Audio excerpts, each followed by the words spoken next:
नमो नमः मित्राणि। संस्कृत पाठशालायाः कक्षायां भवतां सर्वेषां स्वागतम्। मम नाम गवीशः।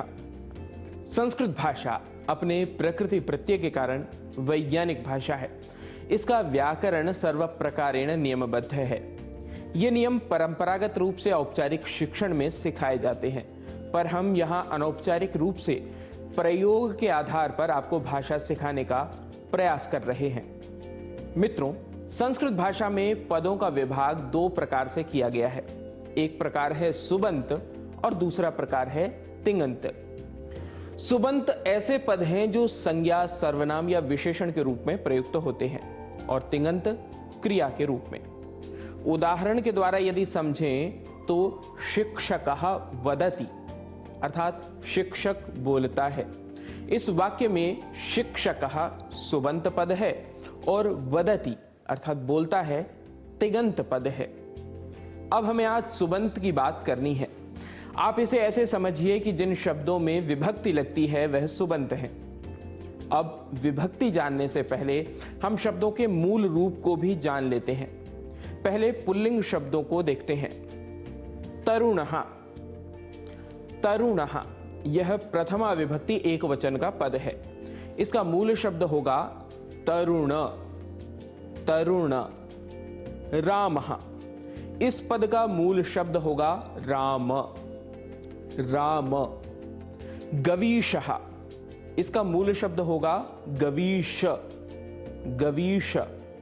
नरेंद्रः, इसका मूल शब्द होगा नरेंद्र, नरेंद्र। अर्थात पुल्लिंग शब्दों में प्रथमा एक वचन पद से विसर्ग हटा देने पर उस पद का मूल शब्द मिल जाता है। यह तो बात हुई पुल्लिंग की। स्त्रीलिंग में यह थोड़ा सरल है। उदाहरण के लिए माला, यह स्त्रीलिंग शब्द है। इस स्त्रीलिंग शब्द की प्रथमा विभक्ति एक वचन रूप बनता है माला। इसका मूल शब्द प्रथमा के समान ही रहता है और वह भी है माला। इसी प्रकार प्रिया, गीता, सीता, दिव्या, नलिनी, शालिनी आदि पदों का मूल शब्द समान ही होगा, जबकि नपुंसक लिंग में अनुस्वार को हटाकर मूल शब्द ज्ञात होता है। जैसे वनम नपुंसक लिंग प्रथमा विभक्ति का एक वचन रूप है। इसमें अम इस ध्वनि को हटाकर वन यह मूल शब्द शेष रहेगा।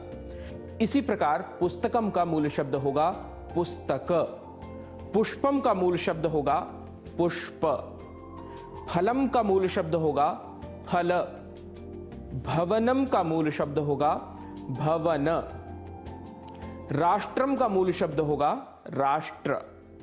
मित्रों, आज की कक्षा में हमने पुल्लिंग, स्त्रीलिंग एवं नपुंसक लिंग के पदों के मूल शब्दों को पहचानना सीखा है।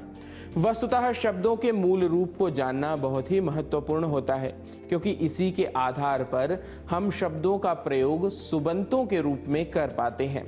तो पदों के मूल रूप को जानने का प्रयास अवश्य करें। ऐसे शब्दों का कैसे करना है प्रयोग सीखेंगे हम पाठशाला की अग्रिम कक्षाओं में। तब तक के लिए नमो नमः।